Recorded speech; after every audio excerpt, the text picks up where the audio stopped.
It's strange how one night, one small, quiet moment, can change the way people see each other forever. This is the story of how a woman who was just the help in a billionaire's mansion became the only person he could trust with what mattered most. The Darlington estate was the kind of place you only saw in magazines. Tall stone walls, sprawling gardens, windows so high you could stand in front of them and feel small. Inside, the marble floors were polished to a shine that made you afraid to breathe too hard. But tonight it was too quiet. Outside, the winter wind hissed through the bare branches. Inside, the only sound was the low, steady hum of the heating system. Maribel Cruz, dressed in her dark emerald housemaid's uniform, stood at the edge of the great room, trying to stretch the ache out of her lower back. She had been on her feet for nearly 15 hours, scrubbing, polishing, tidying, after yet another lavish dinner party the master of the house had hosted. She pulled at the wrist of her yellow cleaning gloves, trying to ease the burning sting under her skin, where a bruise was just starting to show. She didn't wince anymore when she noticed these little injuries. They had become part of the job. She had learned long ago that in this house you kept your head down and your voice low. The Darlington family did not tolerate drama from staff. But tonight, something was different. On the soft beige carpet before her lay two tiny infants, identical boys dressed in pale mint onesies, no more than 3 months old. They were twins. So small, so impossibly fragile. They lay curled up on a thin blanket, breathing in perfect rhythm with each other. When Maribel had first been hired 6 months ago, she was told her responsibilities would be only housekeeping. But within the first week, she discovered the truth. The family's nannies never lasted more than a month, one after another, quitting without notice. Whenever that happened, no one bothered to hire a new one right away. It was simply more convenient to have Maribel fill in. The twins' mother, Eleanor Darlington, had passed away during childbirth. The staff spoke about her in hushed, respectful tones, as if raising their voices might disturb her memory. Their father, Victor Darlington, real estate mogul, investor, billionaire, was a man who could make a room fall silent with a single glance. His name was known in boardrooms across the country. But when it came to his children, he was nearly invisible. That evening, the twins had been inconsolable. For almost an hour, they cried, one with a fever, tiny fists clenched in pain, the other wailing until his voice went hoarse. Maribel tried everything, feeding, rocking, humming the lullabies her own grandmother had sung to her in Spanish. By the time they finally settled, Maribel's arms felt like lead. Her knees ached from kneeling. The grand nursery upstairs was cold, the crib mattresses hard and uninviting. She couldn't bring herself to leave them there. So she stayed where the warmth from the living room fireplace reached the carpet. She laid down beside them, her arms stretched close enough to feel their tiny bodies breathing. She told herself she would stay awake, keep watch. But exhaustion pressed down on her eyelids like a heavy hand. She thought about the muffled shouts she'd heard earlier from the upper floors, the slam of a door, footsteps pacing. This was a house that could swallow joy whole, leaving nothing but tension in its place. Still, there was something about these babies that made her fiercely protective. She couldn't explain it. Maybe it was the way they clung to her uniform when she picked them up, or the way they calmed when she whispered softly. They had no one else. She would not fail them. Her eyes drifted closed. The front door opened without a sound. Footsteps, measured, deliberate, crossed the marble floor of the foyer.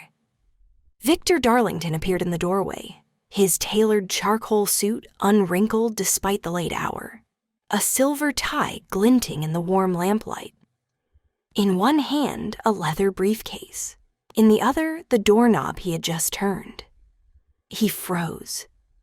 There on the carpet lay his maid, asleep beside his children. The twins bundled in a thin blanket, cheeks flushed from the heat, their small hands resting near her gloved fingers. And on Maribel's cheek, a faint purplish bruise. His voice cut through the stillness like a blade. What is going on here? Maribel's eyes flew open.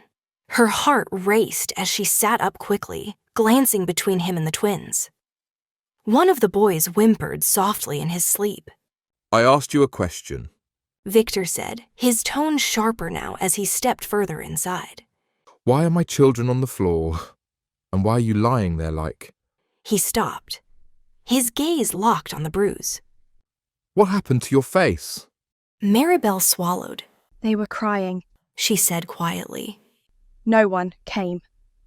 They needed... They have a nanny for that. He interrupted. Her voice firmed. No, they don't. It's just me. Something flickered across his face, but his tone stayed cold. We'll discuss this in my study, now. Maribel looked down at the sleeping boys, her chest tightening. She didn't know it yet, but this conversation was about to rip open truths Victor had been ignoring for months. In the study, the firelight cast long shadows over the shelves of leather-bound books. Victor stood behind his massive desk, hands braced on the edge. Explain, he demanded. Maribel took a shaky breath. The twins haven't had proper care in weeks. The last nanny quit. I clean, I cook, I watch them. Because no one else will. Tonight, one had a fever. I couldn't leave him in that cold nursery, so I stayed where it was warm. I was exhausted. I worked from dawn. I haven't eaten since morning. They finally stopped crying and... She hesitated. I didn't mean to fall asleep, but I would do it again if it meant they felt safe. His jaw tightened. And the bruise? One of your guests, last week's party, I was carrying a tray. He shoved me, said I was in the way. I fell. No one noticed. Her eyes darkened. Or maybe they did, but didn't care. Victor's gaze shifted, his expression unreadable. You should have told me. Her voice broke. Would it have mattered? You don't even see them, Mr. Darlington. All they have is me. And even I am nothing here. Silence stretched between them. Victor turned to the window, the firelight flickering in his reflection. For the first time in months, memories pierced through the wall of work he'd built around himself. Eleanor's laughter, the tiny cries of the newborns, the hospital room he'd avoided after she was gone. Finally, he spoke. Stay here, he said, and left the room. Minutes later, he returned, not with anger, but carrying 2 thick baby blankets from the nursery. Without a word, he walked past her, knelt beside the twins, and tucked the blankets around their bodies. Maribel stood in the doorway, stunned. She had never seen him this close to them. They're smaller than I remembered. He murmured, his hand hovering over their heads, almost afraid to touch. They need you, she said softly. Not your fortune. Not your name on a document. You. He looked up, and for a moment, the weight of all he'd missed was etched on his face. I thought staying busy would make the loss hurt less. I was wrong. His voice steadied. From now on, things change. You'll be their official caregiver, and you'll be paid as such. And that man who hurt you, he will never set foot here again. Why? She asked quietly. Because you protected my children when I didn't. I won't fail them, or you, again. The weeks that followed were nothing like before. Victor started joining the twins for breakfast, reading them stories before heading to work. The laughter that returned to the mansion wasn't polite or rehearsed. It was real. One rainy afternoon, Maribel sat on the sofa with a twin in each arm. Victor came home early, his jacket draped over one shoulder.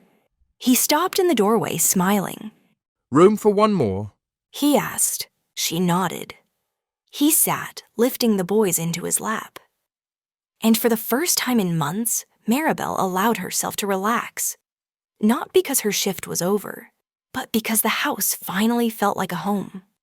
For the twins, the cold and emptiness of those first months would fade into distant memory. But for Victor and Maribel, the lesson would remain. Family isn't about who you're paid to be or what title you hold. It's about showing up when it matters most. That night, all 4 of them fell asleep in the same room. Not because they had to, but because they wanted to. Thank you for watching. If you enjoyed this story, please give it a thumbs up and share it with your friends.